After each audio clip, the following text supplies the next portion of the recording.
यहाँ पर एक ने लेकर के इसे कितना गया 5 मीटर 5 मिनट में, दूसरा भी 120 मिनट में क्या उतना लेकर के गया। तो लेकिन दोनों वर्क डन कितना किए हैं, वर्क डन ए जो किया है वो भी फोर्स कितना, फोर्स इनटू डिस्प्लेसमेंट, ठीक है। फोर्स यानी कि मतलब क्या कहते हैं, इतना ले जाने के लिए यहां से यहां तक किसी 20 केजी बॉडी को यहां से यहां तक लेकर के गया, ठीक है। तो मान लो कि यहां पर फोर्स लगाया, दोनों ने 20 न्यूटन लगाया, ठीक है। चलो तुमने 20 न्यूटन लेकर के गया तो 20 इंटू 5, तो तुमने भी 100 जूल पर किया, ठीक है। और वो भी बी वाला भी कितना लेकर के गया 20 इंटू 5, तो उसने भी कितना वर्क किया, वो कितना कार्य किया 100 जूल कार्य किया। तो क्या फर्क है, तुमने 5 मिनट में 100 जूल कर दिया, उसने 120 मिनट में 100 जूल कर दिया, तुम उसको बोल सकते हो कि तुमने कम काम किया? नहीं बोल सकते हो,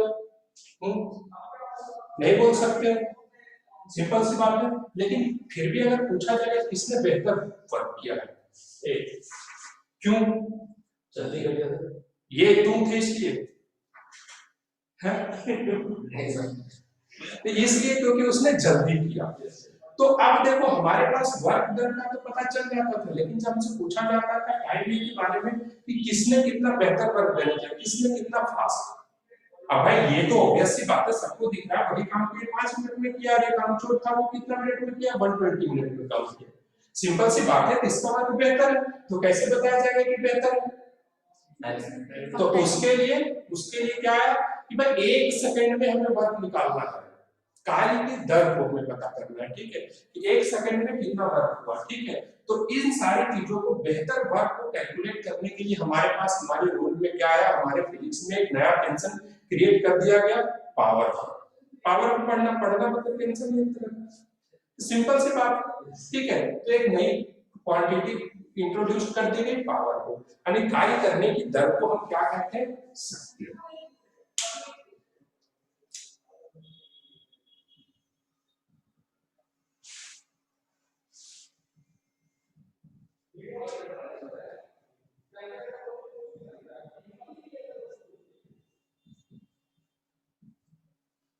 कार्य करने की दर को शक्ति कहते हैं, ठीक है। कार्य करने की दर को शक्ति कहते हैं, इंग्लिश में बोलेंगे रेट ऑफ डूइंग वर्क।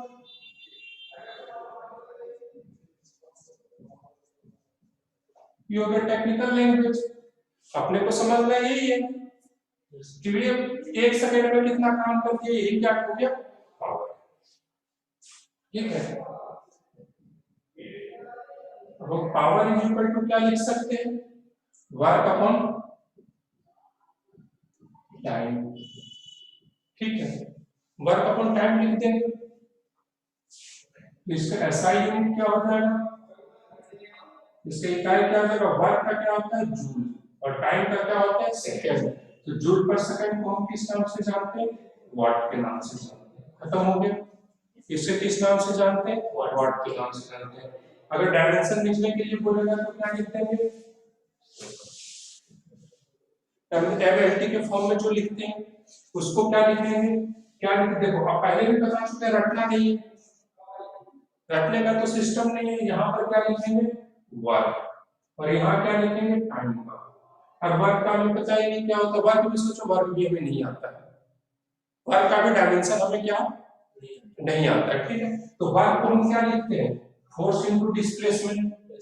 अब सोचो फोर्स का भी नहीं आता है, वाकई में नहीं आता है, भूलना क्या है, फोर्स को लिख सकते हैं मास इनटू एक्सीलरेशन।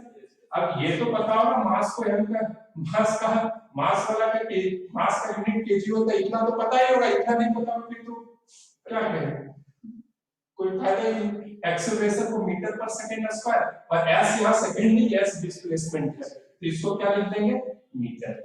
तो अब पता चल गया केजी मीटर स्क्वायर पर सेकंड स्क्वायर, ठीक है। यहाँ वर्क को धीरे से लिख देंगे, केजी के बाद हम एम लिखते हैं, मीटर स्क्वायर इसको एम एल स्क्वायर लिखते हैं, नीचे में एस स्क्वायर, ऊपर जाएगा -2 हो जाएगा, टाइम को रिप्रेजेंट कर रहा है टी लिखते हैं, और यहाँ टाइम है तो टी लिख देंगे, ठीक है। अब टी वाला ऊपर चला जाएगा, सर माइ टी -1 तो टी -1 क्यों होगा, यहाँ एस स्क्वायर है ना, तो ऊपर जाएगा टी -2 होगा ना, तो यहाँ पर पावर हो गया, पावर को क्या लिखेंगे, यहाँ m हो गया, ये l स्क्वायर हो गया, और g क्या चला गया, एक ऊपर चला गया g माइनस थ्री। लो भाई ऐसा यूनिट लिखने के लिए आपको सिखा दिया, ठीक है। रटना कभी नहीं है, रटने में पता है बड़ा कंफ्यूजन होता है, बहुत लोचा हुआ करता था मेरे साथ कि इसका स्क्वायर इधर प्लस हो जाए, ठीक माइनस है तो प्लस हो जाए, प्लस है तो माइनस है। फिर मैं सोचा यार इसका कुछ ना कुछ तो उपाय करना पड़ेगा। हम बोले चलिए ऐसा उपाय फिर मैंने ढूंढा, फिर तो भूल ही गया, फिर तो किसी का याद नहीं रहता है। बस MLT कुछ एक फॉर्मूले जो है बेसिक आता है, बस खत्म करने, समझे। वैसे भी छोटा दिमाग है अपना, इतना टेंशन, बहुत सारी चीजें दिमाग में रहती है, ये सारी चीजें कम। तो ये प्रोसेस हमें ध्यान में रखना है वैसे, ठीक है। ऐसा यूनिट हो गया। अब देखो यहाँ पर मैं लिख देता हूँ, इसके बाद नोट करने के समय ध्यान दीजिएगा इसके बाद, ठीक है। अब हम देखते हैं पॉजिटिव वर्क, ठीक है। देखो पॉजिटिव पावर, पावर क्या है, फोर्स इनटू डिस्प्लेसमेंट है, मतलब पावर क्या है, रेट ऑफ डूइंग वर्क। तो जब भी पॉजिटिव पावर होगा ना तो सप्लाई ऑफ एनर्जी, एनर्जी क्या करेगा, सिस्टम को सप्लाई होगा, ठीक है। पॉजिटिव वर्क के बारे में जब भी हम बात करेंगे तो हम क्या बात करेंगे, पॉजिटिव वर्क यानी हमने एनर्जी का क्या किया, सप्लाई किया है, यानी एनर्जी दिया। पॉजिटिव पावर में सप्लाई ऑफ एनर्जी, हिंदी लिखे एनर्जी देना है क्या, सप्लाई ऑफ एनर्जी चलेगा, खुल करके बोलिएगा, सिर्फ अपने आप को ही देखना है आपको, आप जिसमें कंफर्टेबल है सब अपने आप में जैसे कंफर्टेबल है वैसे ही कीजिएगा। सप्लाई ऑफ एनर्जी यानी जो एक्सटर्नल एजेंट क्या कर रहा है, एनर्जी को क्या कर रहा है, सप्लाई कर रहा है। जहां नेगेटिव पावर आया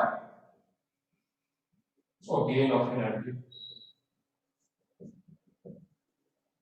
यानी कि वो क्या कर रहा है, उससे एनर्जी को पकड़ के क्या कर रहा है, खींच रहा है, गेन कर रहा है, ठीक है। यानी सब पावर एनर्जी देना है, एनर्जी लेना। पॉजिटिव पावर होगा तो एनर्जी क्या कर रहा है, दे रहा है। नेगेटिव पावर हुआ तो उसका मतलब क्या हुआ, एनर्जी ले रहा है। चलिए ठीक है, नोट डाउन कीजिए, फिर आगे चलते हैं।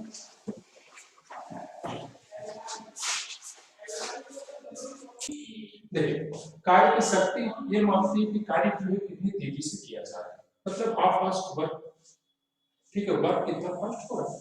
उसके बाद देखते हैं कि एग्जांपल देते हैं, यहाँ से ब्लॉक को ड्रॉ करके केस दिए, तो एक ही केस में क्या होगा, work done in case of your work done कितना होगा mg की वजह से, mgh इसने ड्रॉप किया, और ये टी टी दे दो इसको, ठीक है, टी हो गया, ठीक। अब ये सेम केस यहाँ पर लेते हैं, थोड़ी वेलोसिटी दे करके यहाँ पर सेम बिल्डिंग है,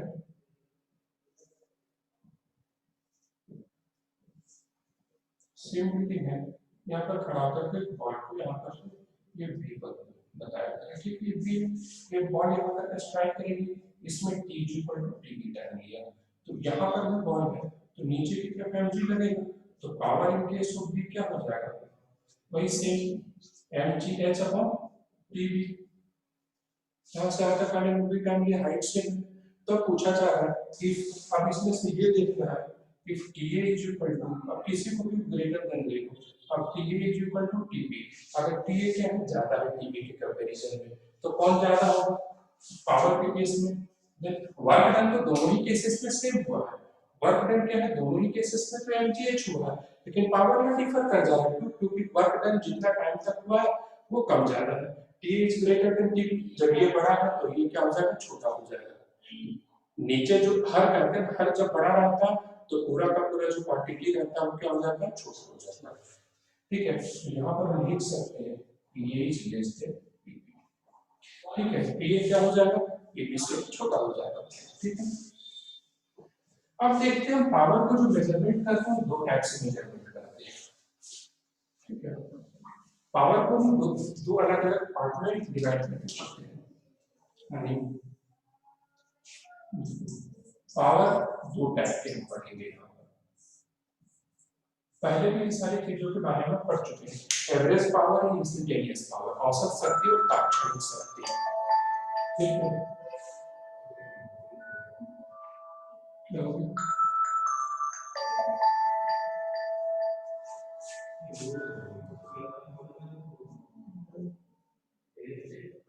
एवरेज पावर, पावर दो पढ़ेंगे हम, और इंस्टेंटेनियस पावर, दोनों का हिंदी में लिखता हूँ, इंस्टेंटेनियस पावर, ठीक है। एवरेज पावर क्या हो गया,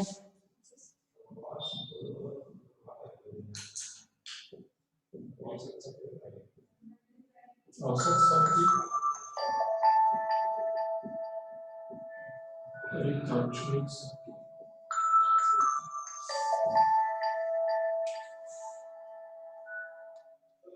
ठीक है, और ये क्या होगा, तात्क्षणिक शक्ति, औसत शक्ति और तात्क्षणिक शक्ति। अब दोनों के बारे में हम पढ़ते हैं। पहले हम देख चुके हैं औसत शक्ति।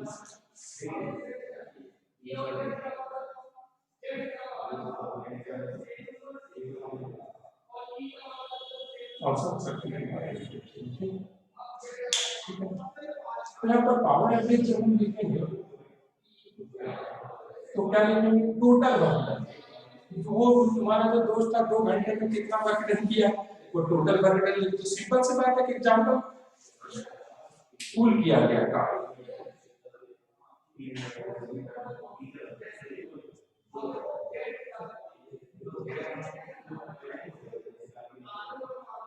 और कुल लिया गया सब, टोटल टाइम डन।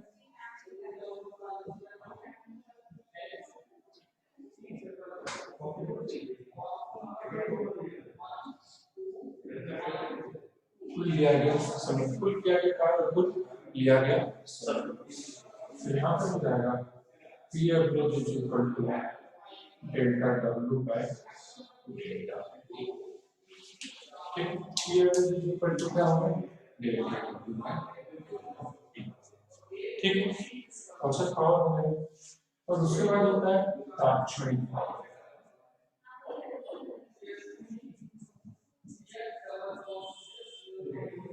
तात्क्षणिक शक्ति, तात्क्षणिक शक्ति होता है किसी भी इंस्टेंट पर, किसी भी क्षण के ऊपर कितना है, तो उस केस में क्या कर देते हैं, डेल्टा टी बहुत ही जीरो कर देते हैं। ठीक है, जैसे कि औसत और तात्क्षणिक को मैं इस एग्जांपल से समझाने की कोशिश करता हूँ।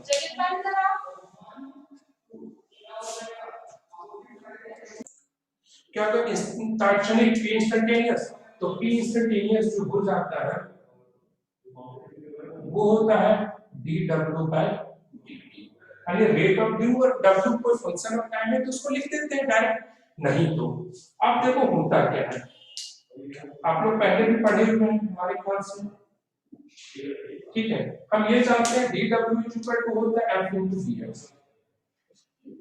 D W is equal to क्या होता है, F vector dot D X vector.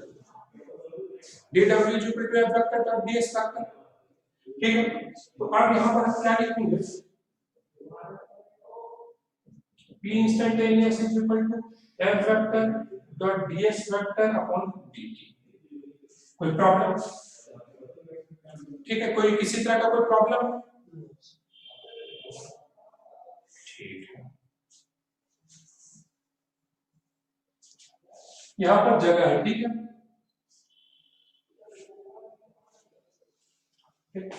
यहां पर लेते हैं f p instantaneous is equal to, हमने लिख दिया p instantaneous is equal to लिख दिया f vector dot ds vector by dt। अब आप लोग काइनेमेटिक्स के शुरू में पढ़े होंगे, मैकेनिक्स के शुरू में पढ़े होंगे dx vector by dt is equal to v vector. पढ़े या नहीं पढ़े? सिंपली ये तो पढ़े होंगे dx बाय dt। कहीं भी 11th में ये बात तो एक बार बोला ही गया होगा, डिस्प्लेसमेंट का जो डिफरेंशिएशन रहता है वो क्या देता है, वेलोसिटी देता है। टेंशन ना लीजिएगा, डिफरेंशिएशन में पढ़ा दूंगा, बेसिक मैथमेटिक्स डिटेल से।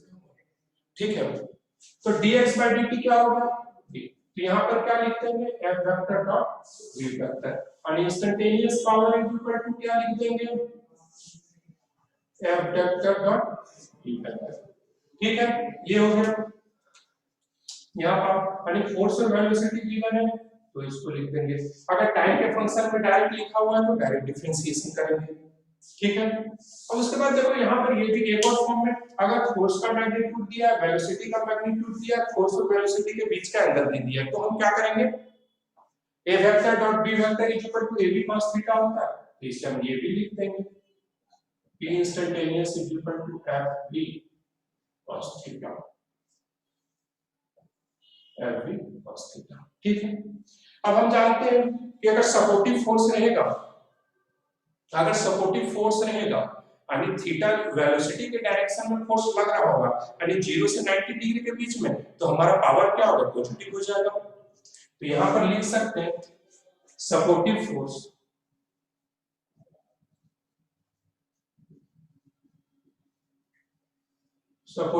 रहेगा तो पावर क्या हो जाएगा, पॉजिटिव। ठीक है, पावर इसमें कितना, theta is greater than equal to 0 degree से लेस देन 90 डिग्री, ठीक है। और अगर अपोजिशन अपोजिटिव फोर्स रहेगा यानी अपोज करने वाला फोर्स रहेगा तो पावर क्या हो जाएगा, नेगेटिव। इसमें theta is greater than 90 degree और less than equal to 180 degree, और theta is equal to 90 degree पर कोई पावर नहीं, क्योंकि वर्क डन वहां 0 ही होता है, तो फिर क्या पावर है, कुछ भी नहीं है। चलिए नोट डाउन कीजिए, यहां से लेकर के नोट डाउन कीजिएगा, फिर इधर और फिर लास्ट में लीजिए। आपसे क्वेश्चन ये पूछा गया कि O से एक बॉल को हमने प्रोजेक्ट किया, इसका मास m है, इसका मास m है, और ये O से लेकर के यहाँ तक आया अभी इस पॉइंट तक, तो बोला गया औसत शक्ति क्या है, गुरुत्वाकर्षण बल की वजह से औसत शक्ति क्या है, ठीक है। तो औसत शक्ति, तो हमें पता है कि ये जो है m के नीचे की तरफ लग रहा है, गुरुत्वाकर्षण बल यही, ठीक है। तो हमें ज्यादा कुछ नहीं, सब कुछ सोच रहा है, हमसे क्या पूछा गया, औसत शक्ति पूछा गया है, ठीक है।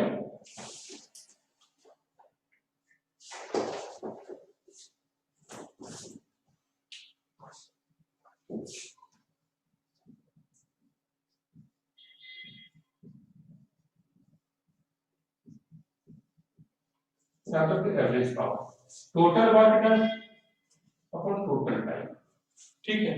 तो यहाँ पर टोटल वर्क डन कितना होगा, mg इधर फोर्स लग रहा है, और टोटल डिस्प्लेसमेंट कितना होगा, h हुआ है, ठीक है। तो यहाँ पर डेल्टा w जो होगा वो क्या हो जाएगा, माइनस mgh, ठीक है। लेकिन अपने पास h नहीं है, ठीक है, h नहीं है, लेकिन प्रोजेक्टाइल मोशन में हम पढ़ चुके हैं कि अगर u वेलोसिटी से थीटा एंगल पर किसी ऑब्जेक्ट को प्रोजेक्ट किया जाए तो उस कंडीशन में m जो मैक्सिमम हाइट होता है u square sin square theta upon 2g, u square sin square theta upon 2g। कोई बात नहीं, आपसे ध्यान रखिएगा, ठीक है। फार्मूला ये, जब मैं आप लोगों को प्रोजेक्टाइल मोशन का रिवीजन कराऊंगा या तो प्रोजेक्टाइल मोशन अलग से, जिनका भी एडमिशन हो रहा है ऑब्वियस सी बात है कि प्रोजेक्टाइल मोशन पढ़ाऊंगा मैं उनको, ठीक है। तो वो क्या होगा, u square sin square theta upon 2g h होता है। तो यहां पर से डेल्टा w हमें पता चल गया, mg माइनस ऑफ mg, और क्या होगा, u square sin square theta upon 2g। कोई प्रॉब्लम, ठीक है। अब क्वेश्चन आता है टाइम, o से a तक आने में कितना टाइम लगा, ठीक है। टाइम तो आपको पता है कि मैक्सिमम हाइट तक आने में कितना टाइम लगता है, यानी देखो एक और चीज लिख देता हूं, कंप्लीट यहां तक आने में टाइम लग जाता है 2u sin theta by g। अरे टाइम ऑफ फ्लाइट क्या होता है, 2u sin, ये भी याद रख लीजिएगा, ठीक है, 2u sin theta by g, NEET में क्या आगे रखना है, उसी का फार्मूला आएगा। मैं यहां पर देखिए प्रोजेक्टाइल का दो फार्मूला आपका कवर अप हो रहा है इस क्वेश्चन में, इसलिए मैंने कराया इसको, एक maximum height u square sin square theta upon 2g, और टाइम ऑफ फ्लाइट क्या है 2u sin theta by g। तो हाफ यहां तक आने में कितना टाइम लगेगा, आधा, जितना जाने में लगा उतना आने में लगा, तो हाफ लग जाएगा, u sin theta upon g हो गया। तो डेल्टा t भी हमारे पास क्या आ गया, u sin theta upon g, ये तो कैंसिल आउट कर दो, तो यहाँ क्या होगा, minus m u square sin square theta upon 2। तो वर्क डन क्या होगा, अच्छा g को काट दिया, ठीक है, 2 हो गया।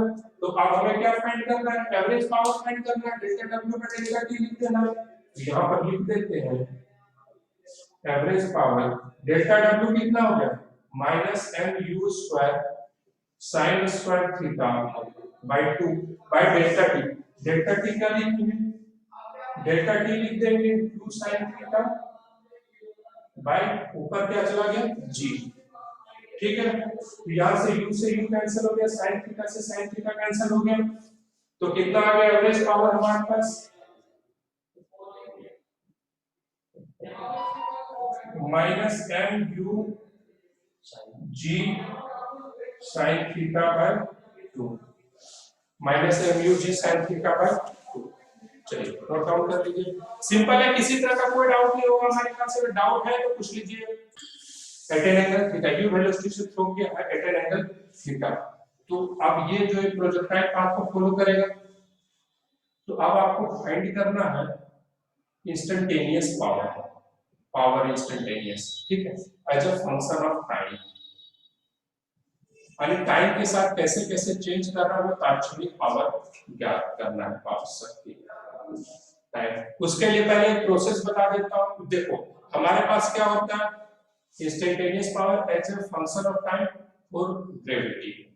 देखो जब कभी भी आपको प्रोजेक्टाइल का क्वेश्चन आ जाए, फोर्स की बात करें, तो बिना कुछ सोचे यही समझना है कि उसमें क्या लग रहा है, प्रोजेक्टाइल में सिर्फ और सिर्फ mg ही लगता है, इकलौता फोर्स लगता है आप लोग पढ़े हुए क्या लगता है, ग्रेविटेशनल फोर्स लगता है सिर्फ और सिर्फ। तो हमने अगर ग्रेविटी नहीं भी लिखते तो आपको वही समझना है। तो सबसे पहले क्या फाइंड करेंगे, फंक्शन वेलोसिटी का फंक्शन ऑफ टाइम, फिर पावर इंस्टेंटेनियस के लिए क्या लिख देंगे, फोर्स डॉट v वेक्टर, ठीक है। चलिए जिनको नहीं पढ़ाया हो प्रोजेक्टाइल तो चलो कोई बात नहीं, आप ट्राई करके देखिएगा, और जिनका पढ़ा हुआ है सबसे पहले प्रोजेक्टाइल पीछे जाइएगा, देखिएगा velocity as a function of time हमने कैसे ज्ञात किया है, उसके डायरेक्शन के साथ, फिर इसमें और वैल्यू क्या हो जाएगा mg इनटू नीचे है माइनस j कैप दे दीजिएगा, और इसको ट्राई कीजिएगा, सॉल्व करने का कोशिश कीजिएगा। मैं ये नहीं कह रहा हूं कि सही सॉल्व करके लाइएगा, लेकिन कोशिश जरूर कीजिएगा, ठीक है। चलिए आज का क्लास यहीं पर वाइंड अप करते हैं, कल का स्क्रीनशॉट ले लो।